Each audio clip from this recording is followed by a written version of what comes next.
being faced with that at the time, my baby was 8 months old. And boy, I did not know what to do. I did not know how to say goodbye, how to leave an infant, not even 1 year old, a husband that I loved, a home, a job, a community. I didn't know how to leave all of it behind.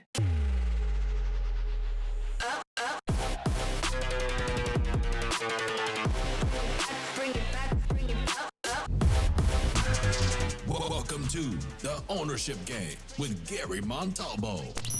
What would it take to get into the driver's seat of your life and leave your mark? The Ownership Game starts now. What would you do if you were just told that you had 3 months to live? I'll make it even better. What would you do if you had just been told you have 3 months to live and you have an 8-month-old child that is facing growing up without her mother? That's the crossroad that my guest today found herself in. Refusing to accept the prognosis she had just been given, she quickly devoted herself to finding a way to survive.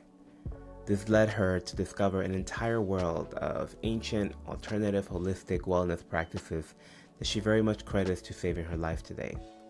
Now, she devotes herself to teaching others what she has learned. Welcome to the show, Meagan Price.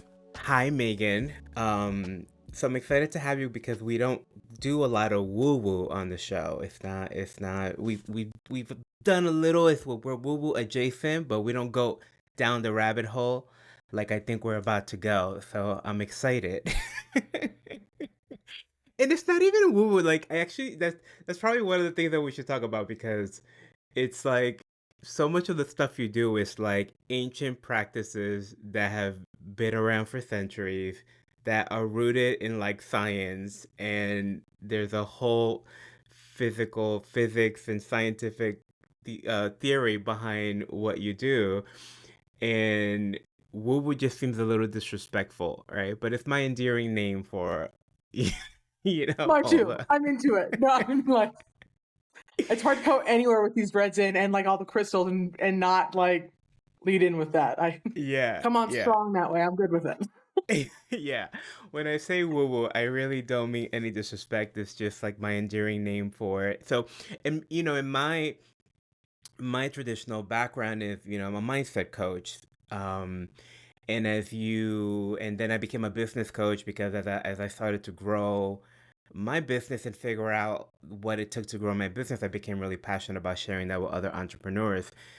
And Mhm. as you know, coaching has been moving towards more spiritual, towards more of these other holistic practices in recent years, and rightfully so, because they're powerful. And so much of coaching was rooted on so much of that stuff to begin with. It just wasn't like Mhm. out.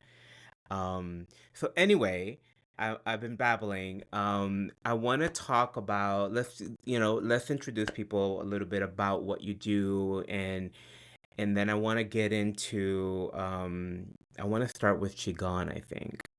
That's kind of where I want to start. Okay. So, but like, give the people a little bit of background, about yourself and what are some of the things that you do. The many, many, I love many, that. many, many things that you do.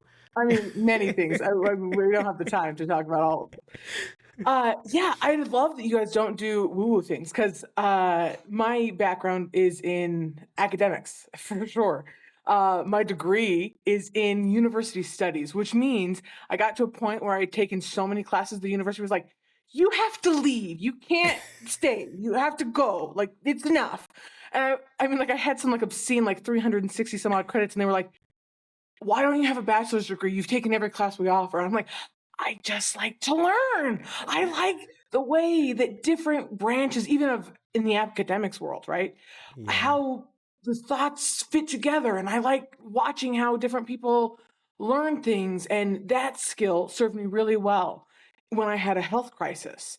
About 10 years ago, I was diagnosed with MS. And then about 5 years ago, I was diagnosed with a secondary disease from the medication I was on for MS. Mm, And doctors gave me 3 months to live. That's the prognosis. It's anywhere wow. from 2 weeks to 3 months.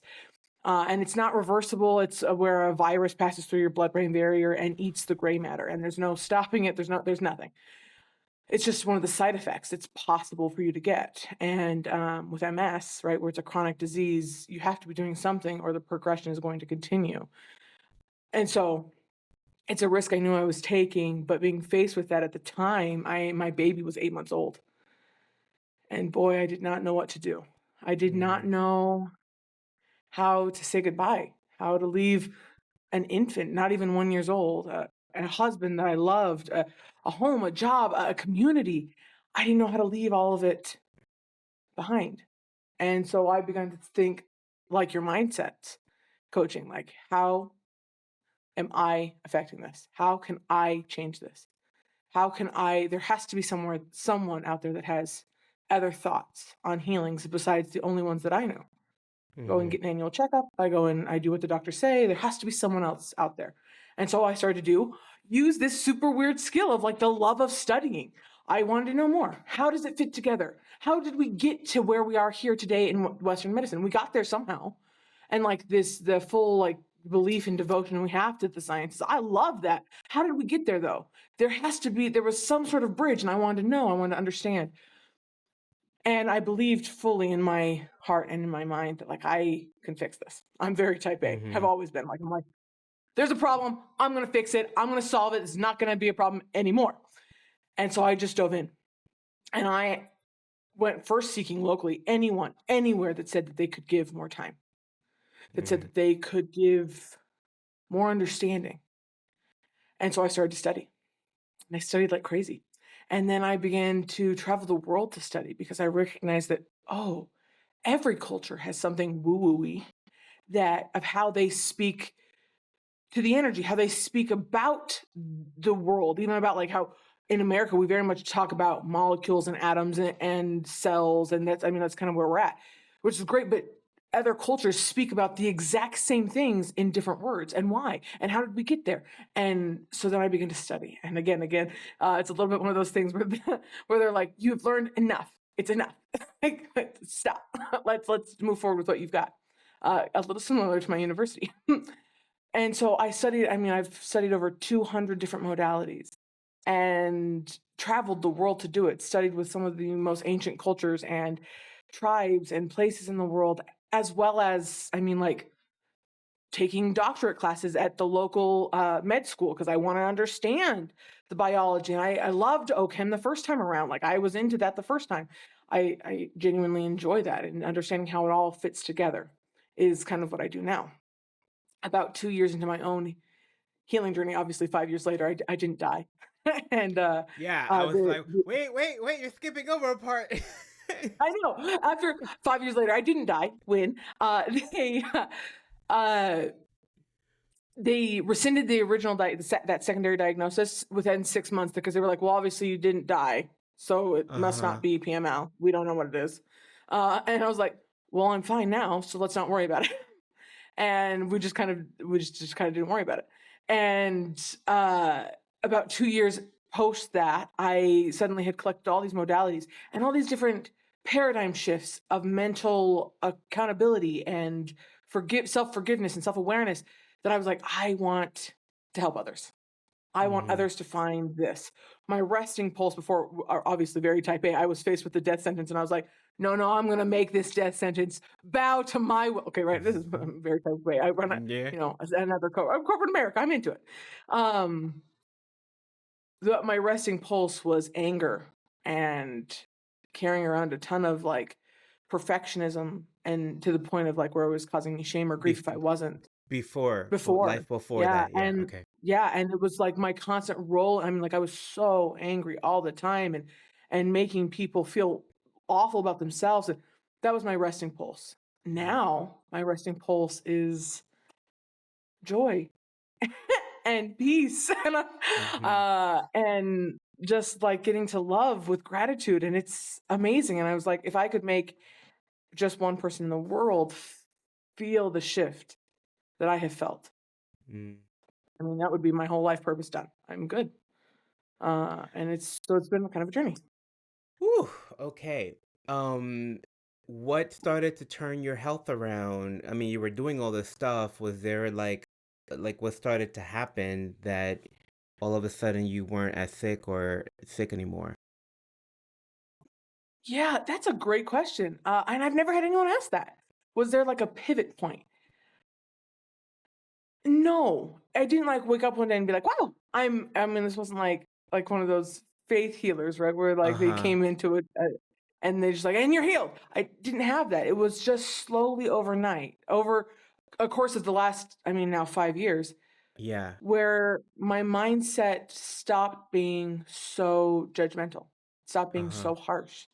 And it's easy to see here. Like when I'm not as harsh on my husband. I'm more accepting of like my child being loud. I'm like, those are the but like internally of like, oh, I don't have to I can forgive that 6-year-old girl that said something stupid in first grade and I don't have to care anymore that Shelly probably thought I was a moron and she probably still thinks that like I don't have to care about that. It's Uh-huh. not right now.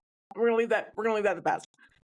So This is kind of where you just started not like, cuz I'm just thinking of your mindset. I love to get into like the moment in time because it's like mm, you get this news that you literally have 2 months, 2 months was it?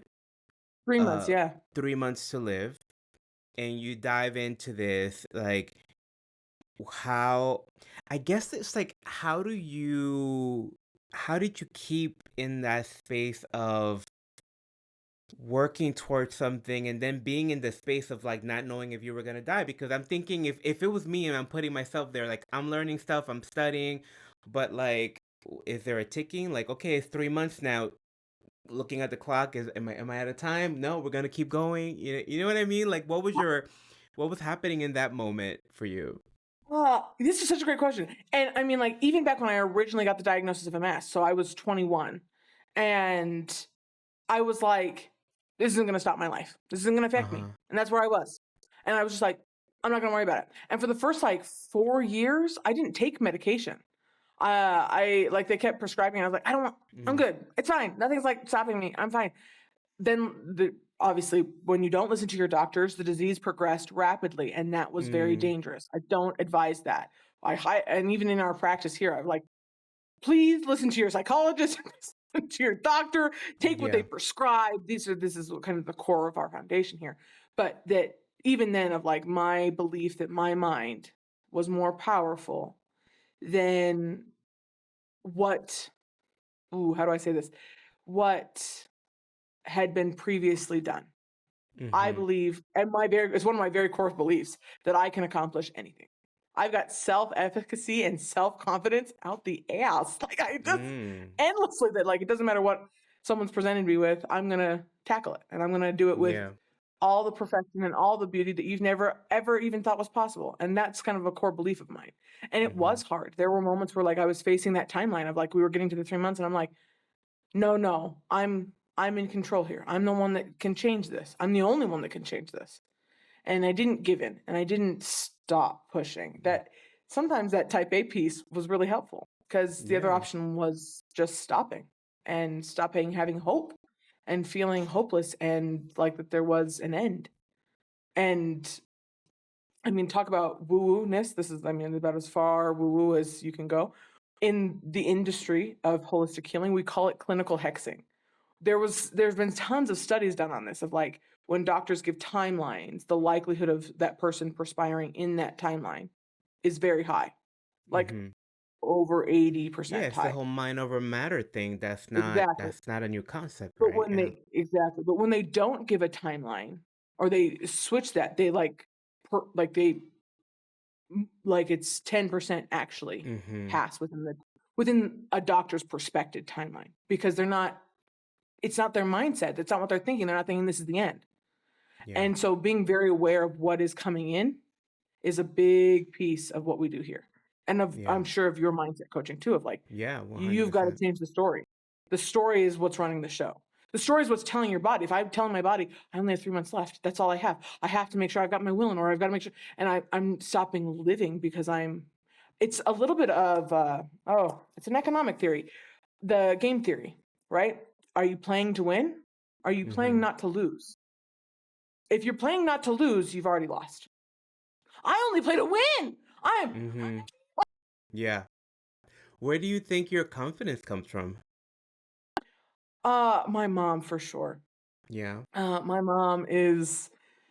She was a business owner always, and she was, I mean, all the self-worth issues also come from there too, so I mean, like, I get it.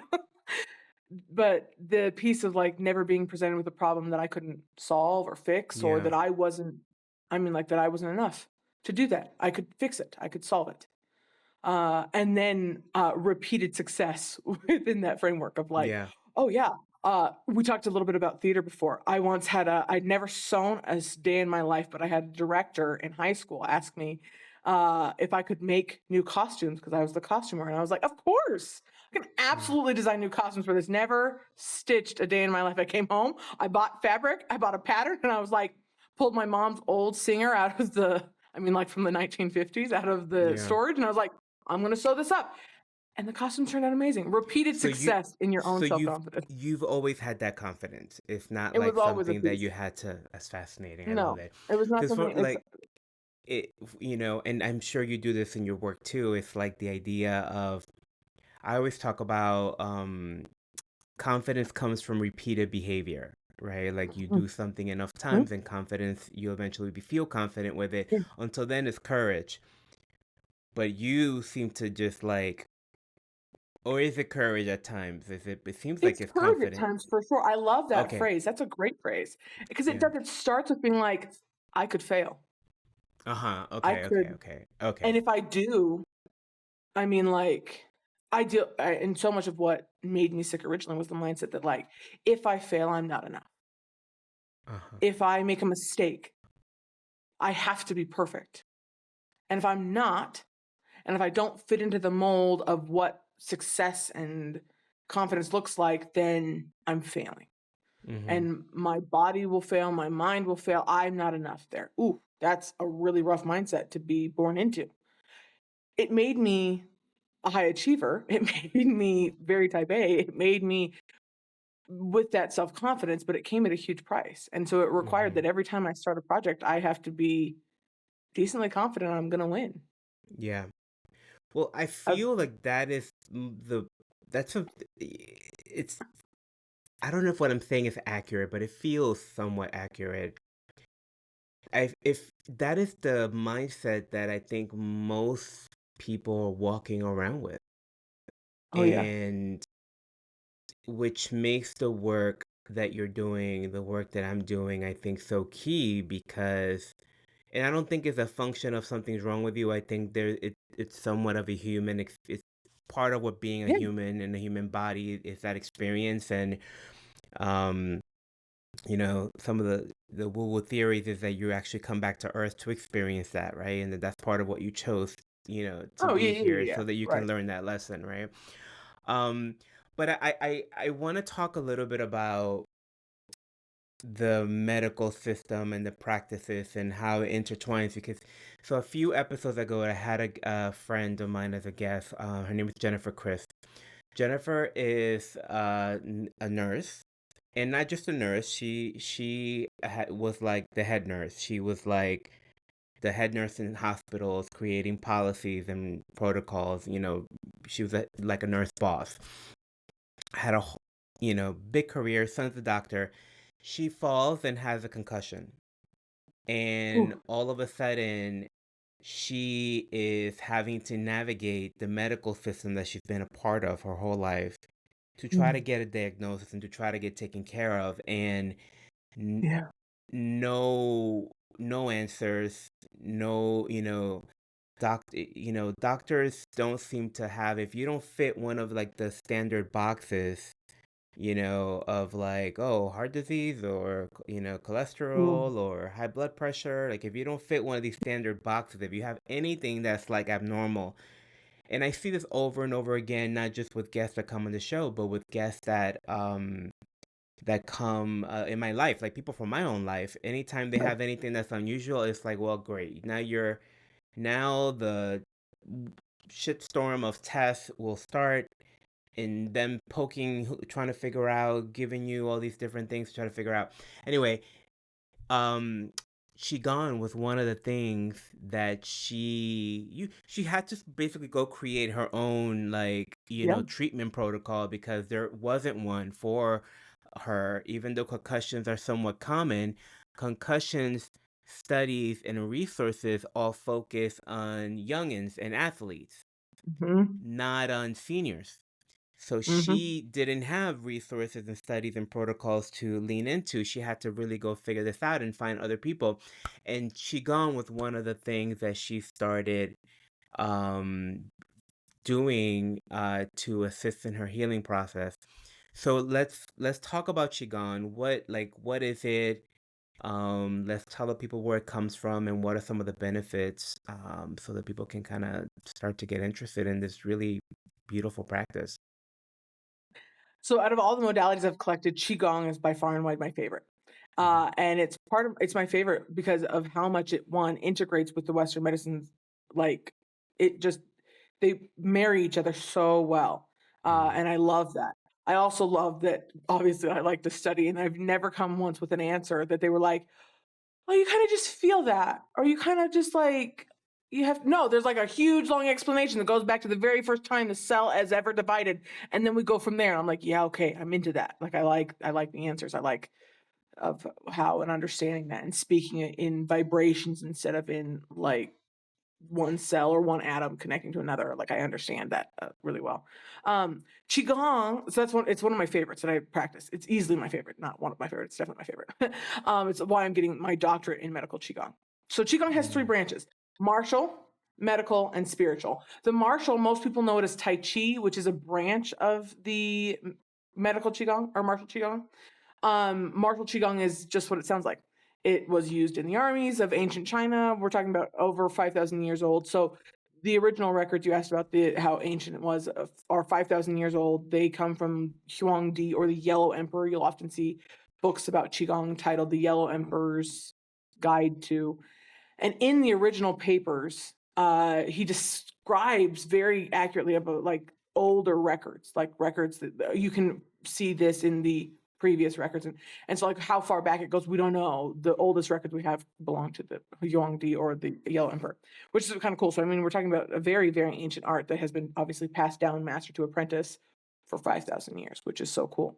And it similarly has a history of like when China began to westernize, like having healers that were miraculously healing you, but we wanted to use Western medicine.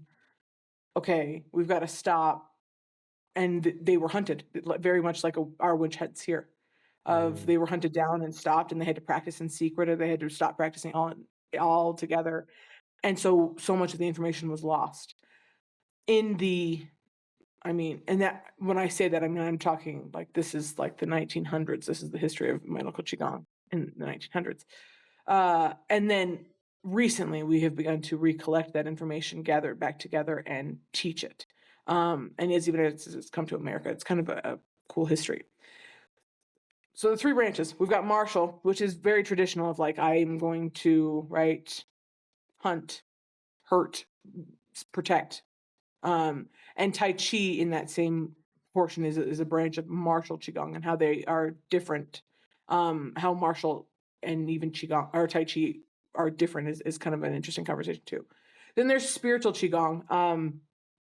Spiritual Qigong is like what monks would have practiced, or like Reiki. Most people in the woo-woo sphere have practiced or have at least heard of Reiki.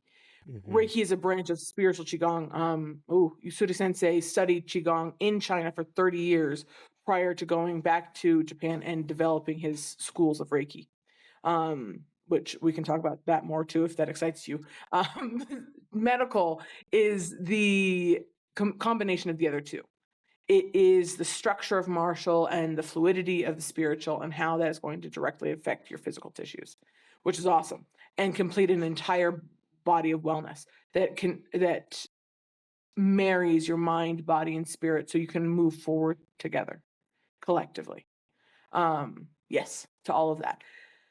I love Qigong. It's so in depth of what its piece is. And again, how the pivots happen, the tools I work on so many people, hundreds of people a week, and it's so wonderful to have them come in. And the exercises I give them seem completely unrelated to what you came in complaining about. Came in complaining about that, me and my wife have a really turbulent relationship. Okay. I came in complaining that like I've got edema in my legs and I can't eat sugar without having my whole body swell. Yeah, okay, let's talk about that.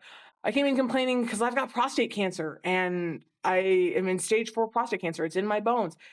And the exercises I give them are like, so we're going to start by taking a few deep breaths. And people are like, oh my God, sound like a crazy person. I get it. I understand.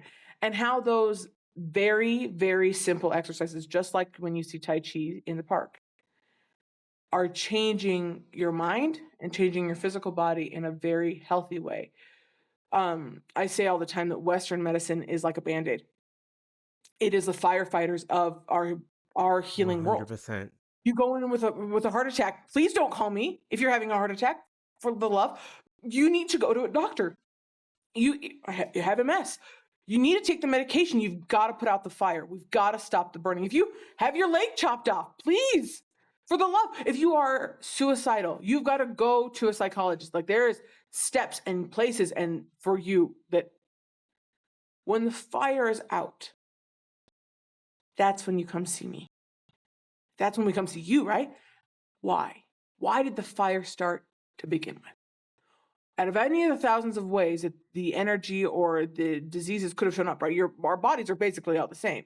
We've got 2 chromosomes. I've got a cell. I've got a nucleus. I've got all these other pieces that are dividing. I've got lymphocytes. I've got my epidermis that's protecting my body. I have liver, lungs. We're basically the same makeup, right? My body is very, very similar to everybody else's body. So why did mine show up this way? Why did those cells divide this way? And some of it comes down to nutrition, environment, nature versus nurture, and we can talk about that. But some of it also comes down to like the energetic baggage that I'm choosing to carry on. Mm-hmm. And how can I change my mind to help change my physical body? And again, moving forward with all 3 of those bodies, your mental, spiritual, and physical. Yeah. I think people, I mean, I feel like there's an awareness starting to develop about the impact of energy and negative energy and the way that we're living our lives. I feel like there's an awareness, but we're still like at the baby stage. Like there people are really taking for granted just how impactful this is. And we have to look at, so now it's like one of the first things that I do with my clients. They're coming to me to work similar to what you're talking about. They're coming to me to work on their business. And one of the first things that I'm implementing is like mindfulness practices. Okay, you're going to start meditating. You're going to have morning rituals now. You're going to start journaling.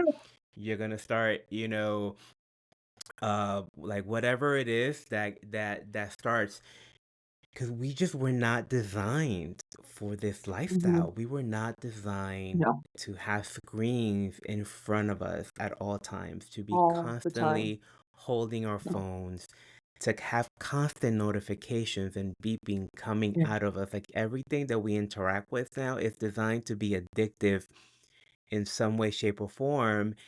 And that is having a massive impact on our nervous system. It is having a massive impact Yeah.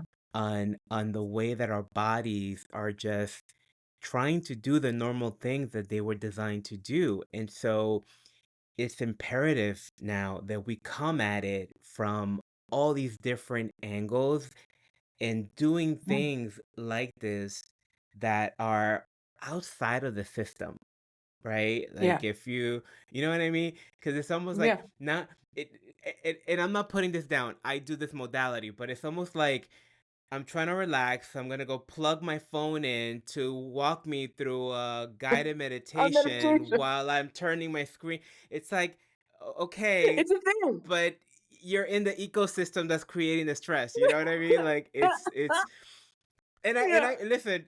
I love me a guided meditation. I love me a meditation app. Do no judgment, but these types of modalities, I feel like, take you outside of the ecosystem that you're in to work it more holistically. And so I just think it's so important that people start getting interested and really curious.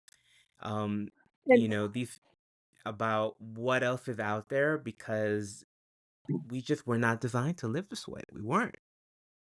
And I mean, like you just said, I mean, like, don't get me wrong, I love the insight timer. I'm all about it. Like, you want to, and it's such a great way to tap in for the first time. If you're like, I know I need something else, but it's all about the tools for me. I have traveled the world. I have studied my butt off. And it went from the very, very first time I was ever in a class. Um, he asked us to do 20 minutes in the morning and 20 minutes at night. And I was like, Of what? 40 of meditation, Of 40 minutes a meditation. day, Yeah. 40 minutes a day, and like unguided, no music, no sound, no nothing. I was like, Yeah. I'm sorry, if I had that kind of time, I'd have better looking abs. Like, I'd be doing those 20-minute abs. And he was like, who has that kind? 40 minutes a day? And now, I mean, like, I solidly can meditate for like 9, 10 hours a day and not even notice. Because Yeah. it does start, and it starts by having the tools of like, well, what am I going to do? The only tool that most people have, I mean, like those timers or those guided meditations is the only introduction that people have. They're like, oh, I heard my sister got a great result. Or even like, I'm going to go get a massage. This is a great tool that you may have. But what other tools do you have? What other tools are you using? Because you just named off 6 of them, right? We're going to start breathing. We're going to start journaling. We're going to start like disconnecting from the phone. Those types of things are great tools. How many do you have? And the thing is that here at Healing Time, we talk about the tools that you're using like they're good things. Are you drinking every night? This is a tool. Mm-hmm. This is a great tool that you learned, and it was helping you cope. Are you drinking? Here, I live in Utah. Are you drinking 44 ounces of soda every day? This was a tool. This was a tool that you were taught, and it worked really well. It helped you decompress. It helped you release all this crap from the day. I understand how we got here, but those tools will serve you until they don't. And the second they don't, I would hate for other people to get to the point where I was, where the tools that I had learned brought me to death's door. Mm-hmm. And I had to choose my life and my son and my husband or continuing the tools. Yeah. And just, and that's a drastic example of it, which is serious, by the way. I'm a strong believer that you keep ignoring your wellness, and not just your wellness, but your life and your purpose in life and Mhm. your, the things that you really want to do. And you just like, you keep ignoring all the signs, that stuff will come back to you in health problems. Like, I'm a strong Mhm. believer in that. But I don't want to skip over that, just the quality of life. Like, your Yeah, quality of life, like, I think that we're so yeah, conditioned that life has to be hard, absolutely. and that life is a challenge, and that life is like a struggle. And it's like, well, really? Like, what if it And doesn't have to be? yeah, And what if you could actually experience peace of mind? You and even know? like recognizing, I think that and again, this may be painting with a really broad brush, so please forgive me. I don't mean to stereotype. Like, as Americans, we are conditioned that way. And Oh yeah. even conditioned to like be adverse to control without realizing, ooh, the factors that are controlling us. Cause like we just got finished with one of the most turbulent elections in our young country's history. Mm-hmm. And whether it doesn't matter which side you voted on and who, when you woke up in the morning didn't matter. But that polarity, that That stress. division, that Yeah. requirement was controlling the right now. Yeah. And this is what I tell people is that when I was younger and people were like, just live in the present. There's a quote from Kung Fu Panda of like, yesterday was history and tomorrow's a mystery, but today's a gift. That's why we call it the present. I'm into that. I'm into like, but I thought that the present, I was like, I live in the present all the time. What are you talking about? Because I thought if I took a snapshot of my life, I could think about any one of these objects and be like, yeah, I'm living in the present. But that means that I can constantly be thinking about climate change, and I can be thinking about world hunger, and I can be thinking about sex trafficking, and I can be thinking about I can be thinking about my house needs to be clean, and I've got it. Groceries are so expensive, and I can be. That's not living in the present. That's That's being none of so that. far removed. None Yeah. of that. Even like, I've got to get this done, work project done. That feels very present, right? That this, I have a Nope. deadline. That is not the present. That's the The future. present is this very breath, this very moment. The word that is coming out of my mouth right this second, and the vibrations that my body is feeling because of my vocal cords are making. Can I live in how that feels to say a word? Can I live in how it feels to take in a breath? And every time I come back to the actual now, this is wellness. This is how we avoid having to get to. I don't want anybody to have to get to death's door, because that was a real thing. I want to live in I want to actually have preventative medicine, right? That's what this is. This is preventative. This is Yeah. how I avoid having to have cancer. It's how I Yeah. avoid having to have, right, these illnesses, because you're right. If I don't make time for my wellness, I will have to make time for my illness. And your wellness starts in this breath. Yeah. How Yeah. does it feel when the air flows through your lungs? How does it feel? It starts right this second. And how often can I come back to here? So much to such a good conversation. And I think what I want people to really know is let let's talk about how to get started and what people can do, like give them some actionable things because so when you say you can meditate for like 9, 10 hours, bananas for me. Oh my God. I'm still at the 20 minutes. I can probably do 20 minutes. I'm still at that 20 minutes is level. impressive. But here's what I want people to know. It took me years to get there. It took me Yeah. years to get there. And it was like I'm talking about like meditation was always one of those things that for my entire life, I was like, it would be so nice if I could do Yeah. that. Like it would just wow. Absolutely. Wow. It's And I would important. I feel try it like I every should do once that. in a That's while. Yeah.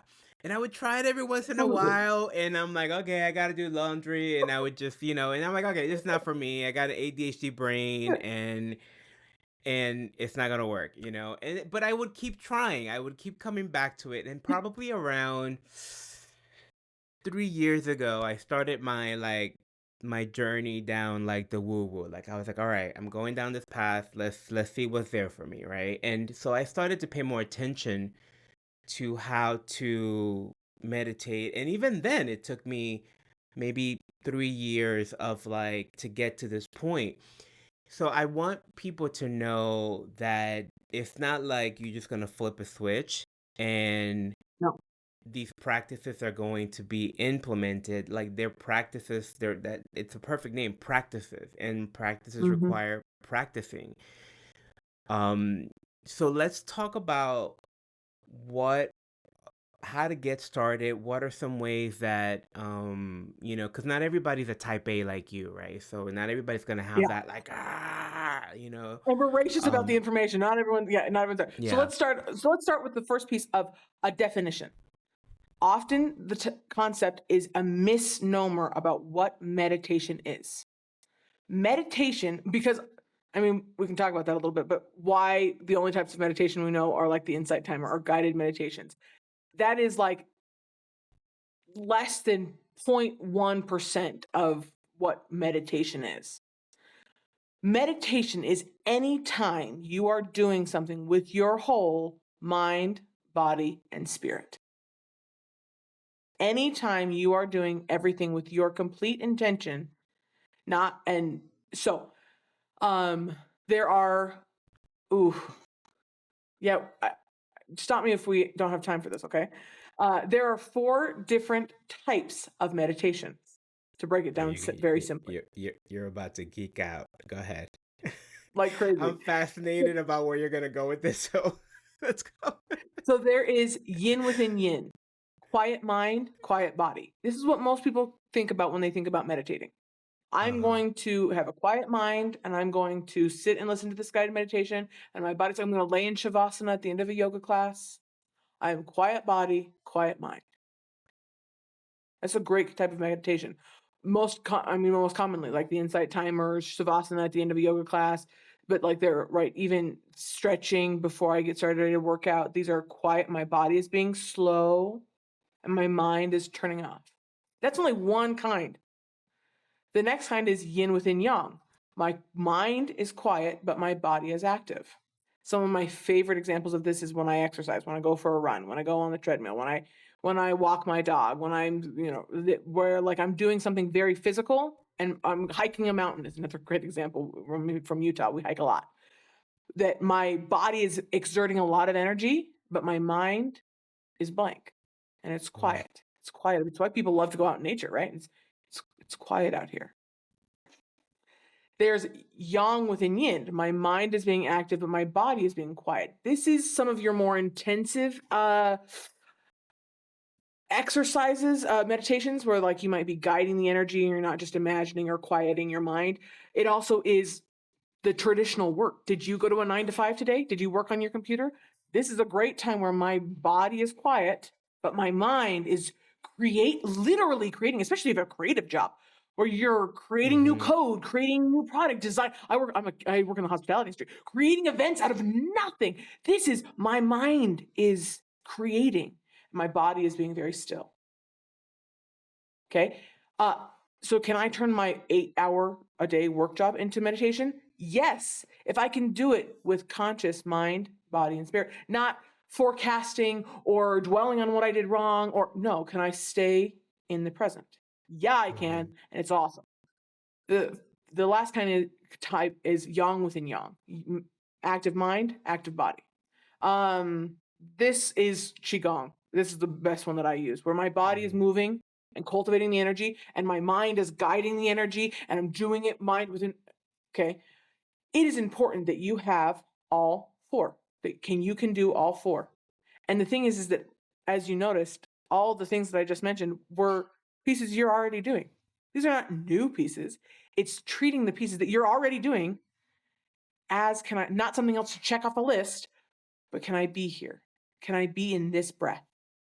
The other piece about meditation I will give you is that there are 3 pillars to wellness. As I'm sure you already talked about this, we just use maybe different words. Purging, tonifying, and regulating. Getting rid of the toxic stuff, getting rid of the bad habits, getting rid of the old things, getting rid of the old patterns, the old thoughts. Adding new ones, good ones, positive ones back in, ones filled with light. And then making sure that your whole body and your whole mind accept that new pattern and work together to move forward. Purge, tonify, regulate. So I can do all 4 of those different types of meditation within and use purging, tonifying, and regulating in every single one. How do you begin to do that? This is the time to ask the experts, because I'm going to give you a couple of meditations that you can start doing right now, but like book a session. I do them distance across the world all the time. Book a time with a life coach. Oh my gosh, they're amazing. They're going to give you these tools. They're going to tell you exactly how to do it, when to do it, and exactly how many times. That's what I need. That's already how I do my life, right? These are tools that I already have. Lean into those things that we already do so well. We can do them. You adapt to the situation and then notice how the situation changes. Yeah. These are the pieces that are already a part of our life. So within that of how do I meditate for 9 hours a day, it started with 3 seconds. It didn't start with 20 minutes. 20 minutes, when they asked me to go from 3 seconds to 20 minutes, it took me a solid year and a half. And I just increased it by 1 extra tool every time I meditated. So how many breaths, I didn't mean to quiz you, but I already started it, so let's try. How many breaths does the average person take in a minute? Do you know? Could you guess? No. 12? It's 20. Most people are breathing 20 breaths per minute. That was the first thing I thought of, 20. That is a lot. That means that you're inhaling and exhaling within 3 seconds, right? So the first tool I would give you is let's double that. You're going to inhale for 3 and exhale for 3.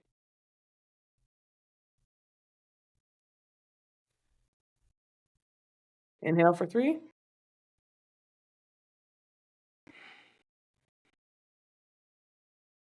Let's do one more.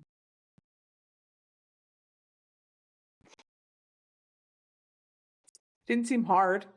Already helpful. But can you already feel your body coming back? Yeah, for sure. Because you're usually breathing twice that fast. This is the second piece. It's like, you want to make this more intense? Breathe in for 3, exhale for 4.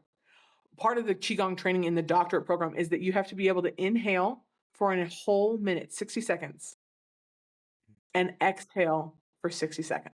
One Wow. breath should take 2 minutes. 2 minutes! That is so much faster than the regular rate that we're breathing. And it started by this. It didn't start by, let's jump to 60 seconds. It starts by, can I breathe in for twice as long? You just doubled your productivity. Congratulations. That was amazing. Can you do that for 3 breaths today? Can you do it for 3 breaths this week? Just once a day. 3 breaths. When I'm feeling the most stressed at work, come back to this breath. Can I do it then the next week for 4 seconds? Can I inhale for 4 seconds and exhale for 4 seconds? Can I, every culture that I've studied with, every single one, there's a phrase that, and it changes a little bit based on the culture, but the phrase is the same, that it starts with the breath. And like I said, I've traveled the world. I've studied with so many remote cultures, so many big cultures, but that it starts with your breath. And even in Western cultures of Western medicine, of like, your breath controls not only obviously how my lungs are working, but like how my red blood cells are able to take nutrients from the food I eat, how my heart rate is running, it starts with the breath. Start here. And then ask for help. Invest in your wellness. Invest in time with a coach, invest in time with a psychologist, invest in time with your doctor. Go get your labs drawn. Like, this is a big piece. I'm all about the Western medicine. Ask for help from, perhaps it's a healer. And ask for tools. I'm looking for the tools. How can I come back to right now? It starts with the breath is the first one. Yeah. The other piece about your breath. Sorry, go ahead. Finish your thought. No, go ahead. I'll come back. No, I was just gonna say that when I was when I started this practice, also, I would put reminders on my calendar. I would put post-its, breathe. I would literally have alarms that would go off on my phone and say, "Remember to breathe." So, and part of this is so key because part of what having your nervous system in shock does is you actually stop taking a deep breath. Your breath stays shallow. Your breath is really shallow. Yeah. So because you're in fight or flight, that's one of the things with fight or flight. When you're in fight or flight, you're not breathing deeply. You're keeping a shallow breath so that you can move quicker. So we are actually getting accustomed to not breathing deeply and profoundly. So most people. Sorry, I got so excited. No, go.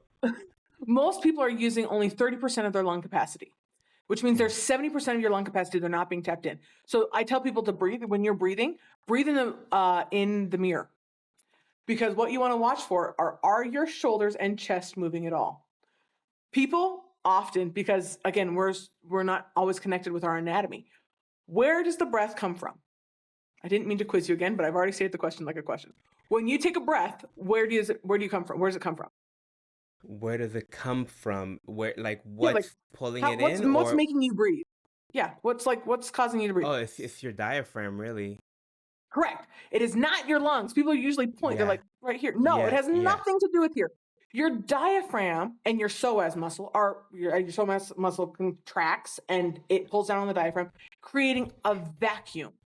The breath that flows in, that's no, that doesn't have anything to do with that. If your shoulders are moving, it's because your psoas and your diaphragm are no longer creating the vacuum.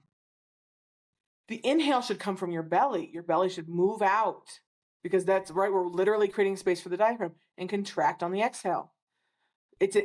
Breathing correctly is an ab workout. Mm-hmm. We breathe here because you're just like you said, we're in fight or flight. We no longer can get the breath in our body.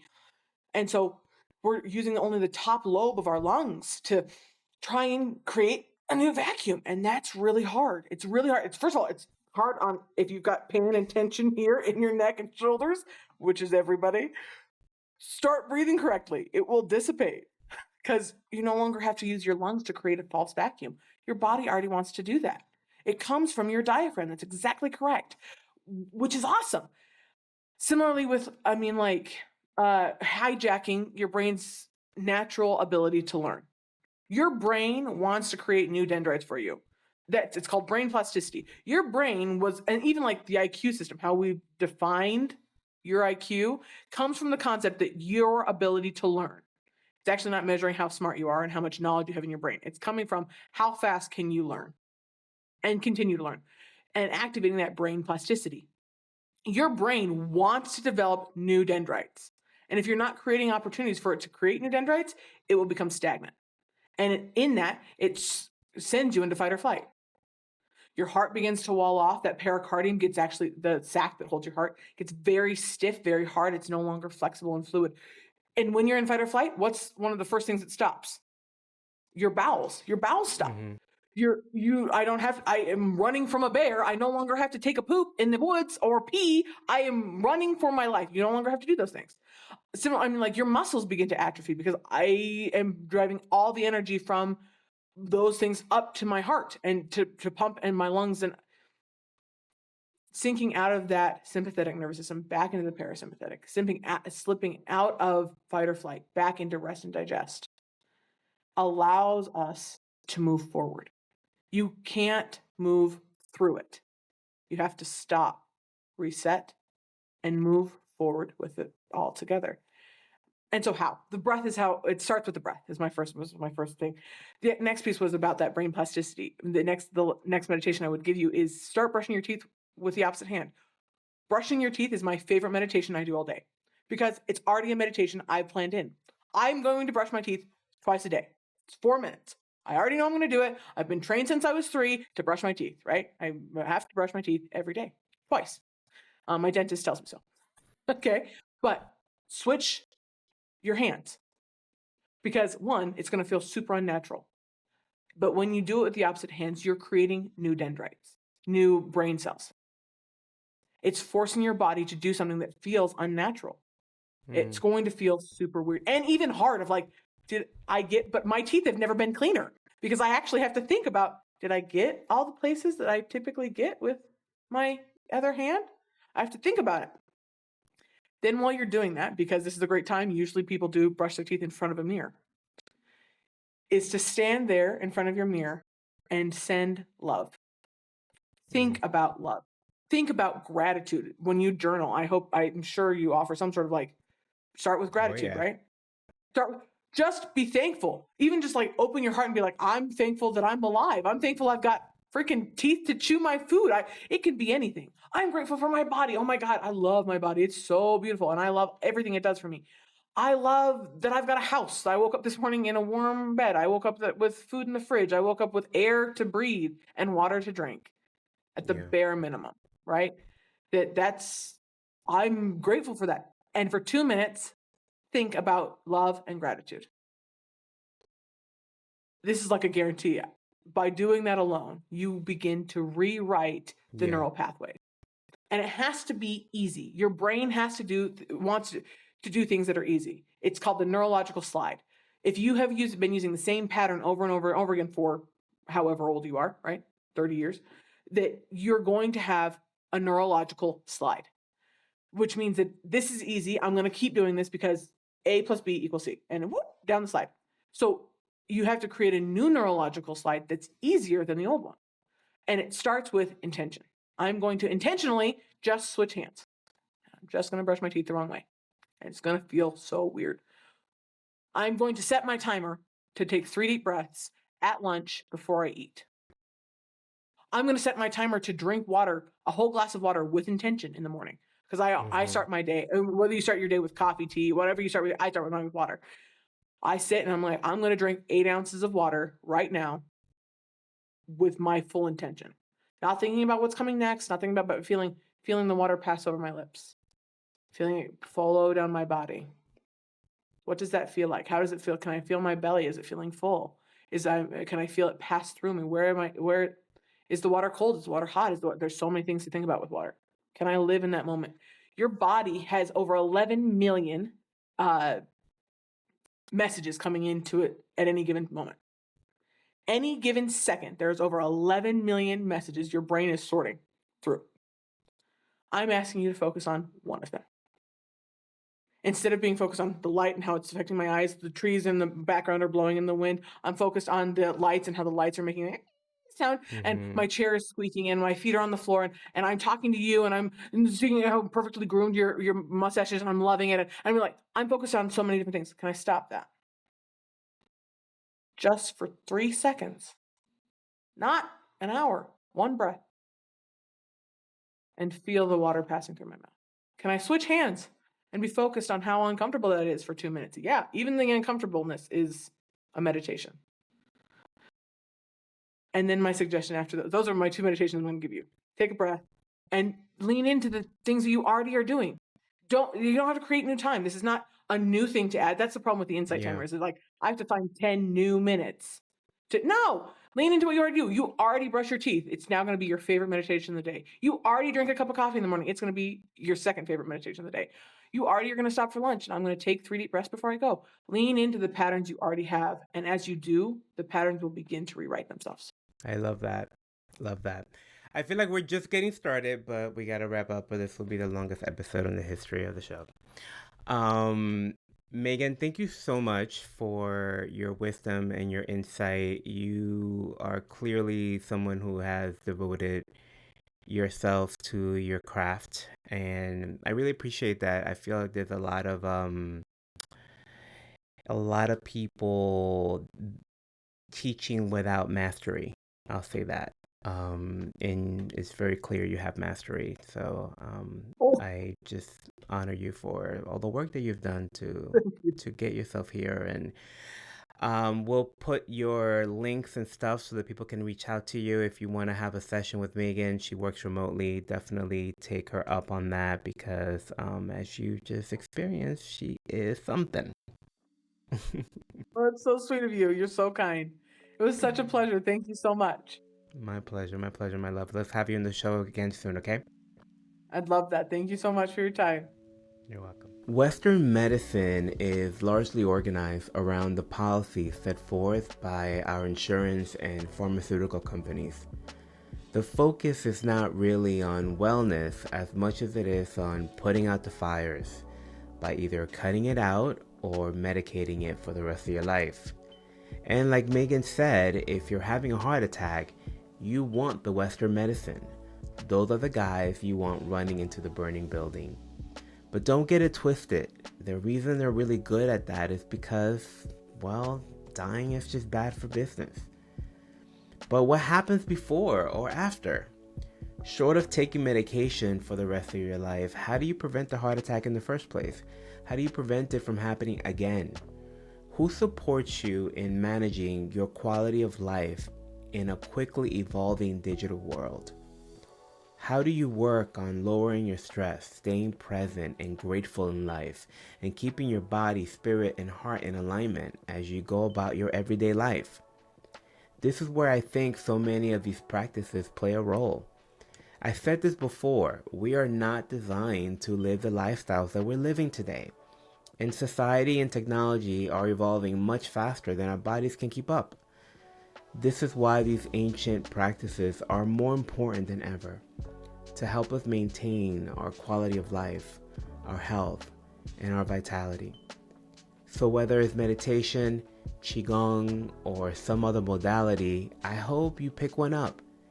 It doesn't matter which one, just pick the one that's calling you, the one that helps you feel good, be present, and most of all, the one that helps you slow down your breath.